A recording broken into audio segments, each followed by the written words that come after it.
Since the 1970s, Turkey has been searching for a resource to sustain its energy needs. On August the 21st, it found it, a large natural gas reserve in the Black Sea. But offshore drilling isn't always smooth sailing. Tensions have again flared in the eastern Mediterranean, where Turkey and its neighbours are searching for hydrocarbons. I'm Melinda Nusofora, and I'm sitting down with Turkey's Deputy Energy Minister Alparslan Bayraktar, one-on-one. Deputy Minister Alparslan Bayraktar, thank you so much for joining us here on TRT World one-on-one. Let's start with that exciting announcement from the Black Sea. What was the motivation to go hunting for natural gas? Thank you for this opportunity. The real motivation, to understand a real motivation behind this discovery, you need to know the Turkish energy market dynamics, Turkish energy market challenges that we are facing each and every day in our market. And when you look at it, there are so many things can be said about the market, but two things very obvious about the market. Turkish energy market is a growing market. The demand is growing constantly. This is one thing. And the second thing is high import dependency. When you look at the demand growth, Turkish energy demand is growing constantly. Over the last 2 decades, let me give you some figure. Gas and electricity demand almost tripled last 2 decades. And it means you need to meet this growing demand. This is one of the greatest challenge. And you need to attract investment, you need to attract private capital into your energy market. This is one thing. And the second thing is, unfortunately, Turkey heavily relies on imported resources. In terms of oil, 92% we import. In terms of gas, we almost 99%. And when you look at the overall primary energy supply, it is 70% that Turkey import its energy needs. And this is one of the major reasons that the Turkish economy creates current account deficit. In average, last couple of years, we were paying $44 billion of energy bill annually. And this is one of the biggest macroeconomic problem for Turkish economy. So this is quite serious. So all the energy policy was shaped in the past and today shaped to address these two challenges, import dependency and demand growth. And April 6, 2017, our former energy minister, Minister Bayraktar, announced our new national energy and mining policy. This is the most comprehensive, most integrated policy document in Turkish history. And basically, it was addressing mainly security of supply, utilization of local resources in terms of fuel, in terms of renewables, but also localization of energy industry, using our own equipment or manufacturing of renewable equipments and content, and also provide predictability into the market. So these were the three main principles for this policy. We also identified some actions in this policy document that will address to seek for solution for these three areas. And one was continue on market reforms, that we have a very good regulatory framework, legislative framework, but we will continue on market reforms. We said we're going to utilize our renewable resources. We said we are going to improve on energy efficiency. We are going to deploy new technologies such as digital technologies, smart systems, etc. And also we said we are going to invest in our infrastructure, both in gas and electricity, because we believe that we need to make our network, our grid, more resilient and more reliable to provide continuous supply of gas and power to Turkish citizens. And in this policy document also we said we are going to add a nuclear into our energy mix. We are going to utilize our local coal in a greener way, in a more cleaner way. And finally, long story short, to develop and implement a real working offshore program, upstream program for oil and gas exploration. And it was the real reason behind this, all this discovery, and to reduce our import dependency and to reduce our import bill. So with that import bill in mind, how important is this discovery? Economically, it could change things a lot. Exactly. Look, last Friday, 21st of August, President Erdogan announced this discovery, and it was the greatest, the most significant discovery ever made in Turkish history. But also, in terms of global scale, it's also, if not the first, if I'm not mistaken, definitely the second largest discovery ever made in 2020 until today, and the largest ever in Black Sea. So what we announced that day is 320 billion cubic meter of gas discovery, which is roughly 11 TCF or 1.9 billion barrels of oil equivalent. It was very significant. If you consider today's consumption in Turkey, and Turkey is the fourth largest gas market in Europe, it will supply 30% of our current consumption annually in the plateau production level. So 30% it will reduce our import dependency in terms of gas. It is important for a couple of reasons.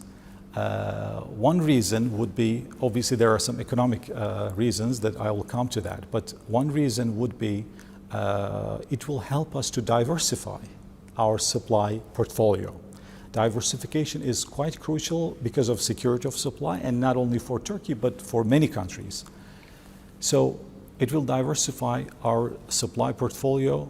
Currently, we have long-term contracts. We receive gas through pipelines from Iran, Azerbaijan, and also Russia. But we also receive LNG from different countries. And we invested a lot, as I said earlier, in this new energy and mining policy. We invested heavily on our infrastructure. We increased the LNG capacity very significantly, regasification capacity. We added 2 LNG terminals to FSRUs, and the next one will be under construction and will be operational soon. So we were able to receive 50% of our gas supply through LNG. This was a very significant achievement. Also, we are aiming to increase our underground storage capacity in the gas. Until 2023, we will reach from 3.3 BCM to 10 BCM. Another ambitious target. So diversification purposes, it's good. Secondly, it's important for timing purposes. Look, starting next April 2021, our long-term gas contract will be expired. Almost 30% of existing consumption met through these contracts, and they're going to be expired. So it is good for us that at least we found some alternative for those supplies. So these are also another element of this discovery. When it comes to real economic impact, there are some direct impact and also indirect impact. Obviously, it will reduce our import bill. It will help current account deficit to reduce it. It will create jobs. It will create business opportunities for industry. We are aiming to have a real new ecosystem for upstream industry in Turkey, which is kind of new, but this is a real good opportunity. And also, hopefully, it will reduce our energy prices for end users, for final consumers. This is also good for 83 million people, but also good for industry. It's good for also manufacturers, because at the end, when they have more affordable prices, they can be able to sell their goods and services. They can export goods and services to global markets. So there are so many economic benefits as well. So many plus sides to this, but it's not going to be an easy job. From my reading, some commentators are saying that this is very ambitious, it's very deep. We're talking 3,500 metres underwater.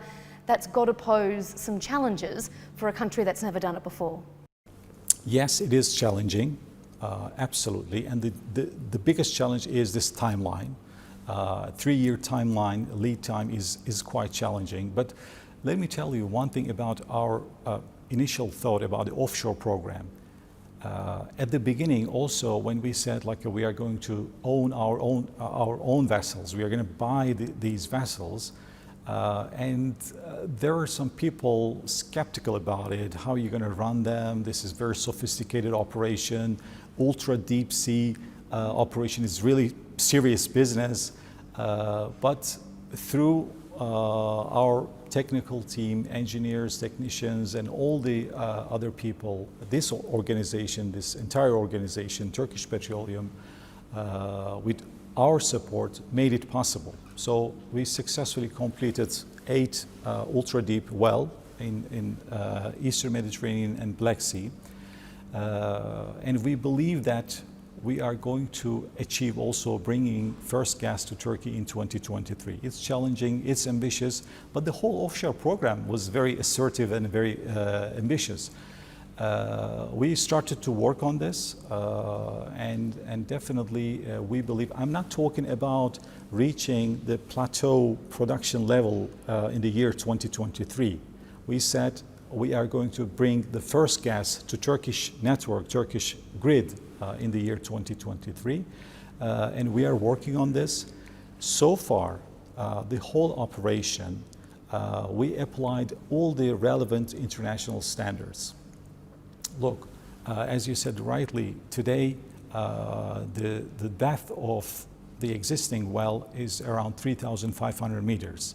This is the first reservoir level that we were expecting, and we discovered gas, we announced it, but this is not the end of it. We will continue 1,000 meters more, and the final planned targeted depth is 4,500 meters, which means there might be some upside potential in here.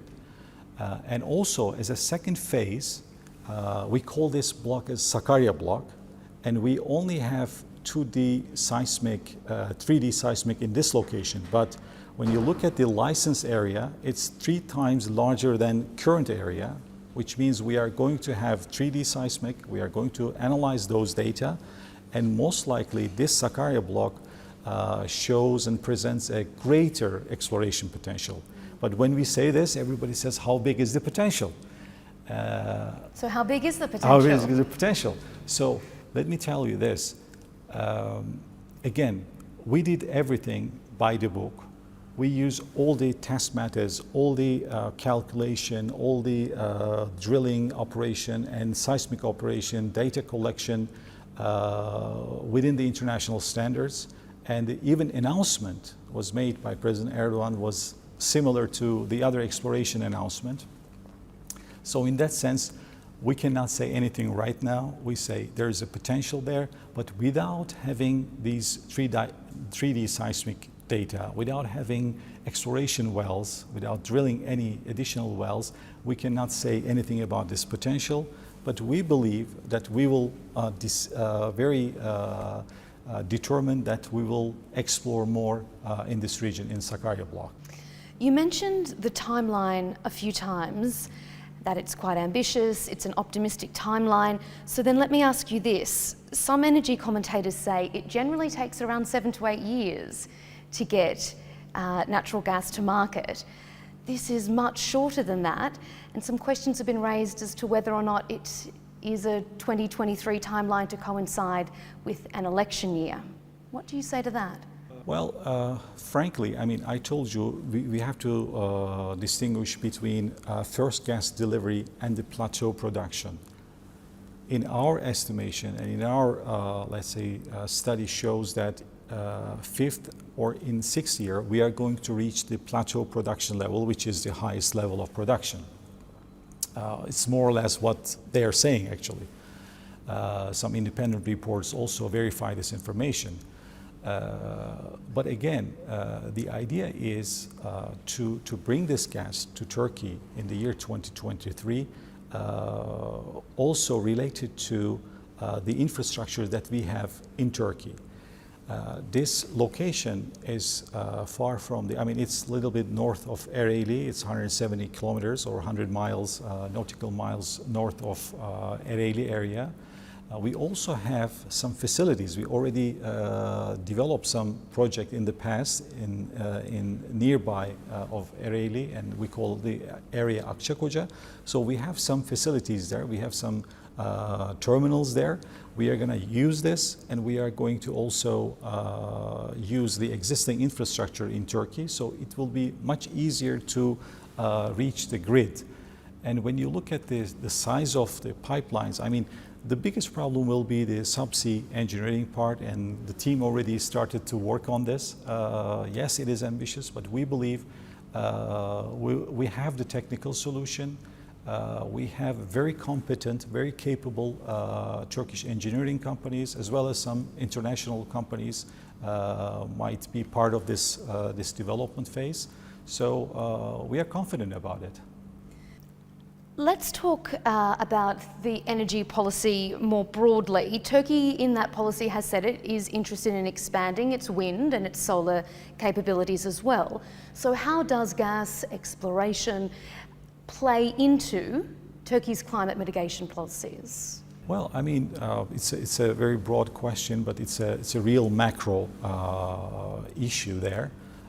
We have a very ambitious target about renewables. We have a very ambitious target about climate change mitigation policy.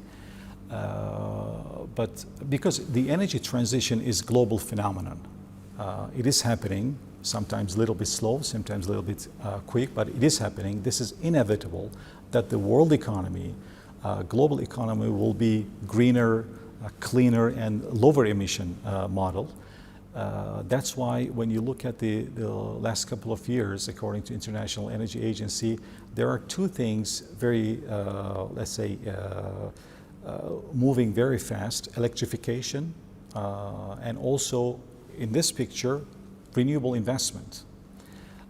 Yes, this year COVID-19 affected many things. It slowed it down a little bit, but this renewables are playing an important role in this picture. When it comes to Turkey, we also developed a very long-term program for renewables, and we were able to reach to 8,000 megawatts of wind and 6,000 megawatts of solar, which made us like a sixth in Europe and 13th in the world in terms of installed capacity. We have also a very ambitious plan over the next 10 years, over the next decade. We will add 10,000 gigawatts of solar, 10,000 gigawatts of wind into our energy mix. And our first development phase will be completed by the end of this year in 2020. But 2017, with this, within this National Energy and Mining Policy, we also announced something. We changed the model a little bit, and we announced the YEKA model. YEKA includes strong local content requirement, strong R&D requirement, and last week it wasn't only historic for gas discovery, which is very good news for us, but also historic for renewable energy, because President Erdogan last Wednesday opened Turkey's first fully integrated photovoltaic panel factory in Ankara, which will produce our own photovoltaic panel, and which will help us to reach our renewable targets. So where does gas stands for in this picture? Look, renewables are unfortunately intermittent resources. What if wind doesn't blow? What if sun doesn't shine? You need still electricity. You need a backup system. And in that sense, gas plays an important role. The international experts and in global perspective, they call it the gas, they call it like a transition fuel, transition towards low carbon energy. And in that sense, as a backup system with gas power plants, it will help us to put additional renewable energy into the system without giving up on system resiliency or reliability. With our own gas, it will be boosting effect on renewable industry. When we talk about energy, we're not only just talking about domestic implications, it always has a foreign policy implications. So let's talk about that. How would Turkey's energy independence or the discovery of more natural gas reserves in Turkey affect its foreign policy approach, particularly when you consider that Russia is one of our biggest importers? When you look at our energy relationship with our neighbors, with our suppliers, with our partners, we have a very good long-term relationship with our suppliers and neighbors. As I said earlier, we have some long-term contracts through pipelines with Russia, Azerbaijan, and Iran. They were always a reliable supplier to Turkey, and Turkey was always a reliable consumer for them. We believe that energy always can play a role that improve the relationship or build a relationship bilaterally or multilaterally. Let me give you a couple of examples. TANAP, Trans-Anatolian Pipeline, and TAP, Trans-Adriatic Pipeline, is a good example that many countries in this region bringing Caspian Sea reserves to Turkey and through Turkey to Europe will help Turkey's security of supply as well as European security of supply. So it was a good cooperation example. TurkStream, you refer to Russia. We developed TurkStream project with Russia in a very short period of time, and that improved Turkey and Russian relationship in a political sense. Although we have some political differences with U.S., Turkey-U.S. Energy cooperation is perfectly well. They are supplying gas to Turkey, and let me give you some figure. In year 2020, first 5 months, U.S. LNG suppliers were the second major supplier to Turkish market. So political differences aside, energy is always creates a positive agenda in this relationship. But it's not often always positive. When we look at the Eastern Mediterranean at the moment, that's certainly a situation that's becoming more tense by the day. President Erdogan has said that their next goal is to find hydrocarbons in that area. How do you balance that with the current situation with Greece?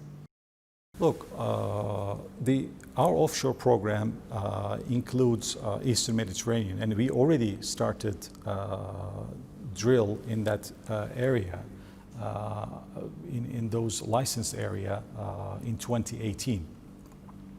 And today we are drilling the 8th well in the region.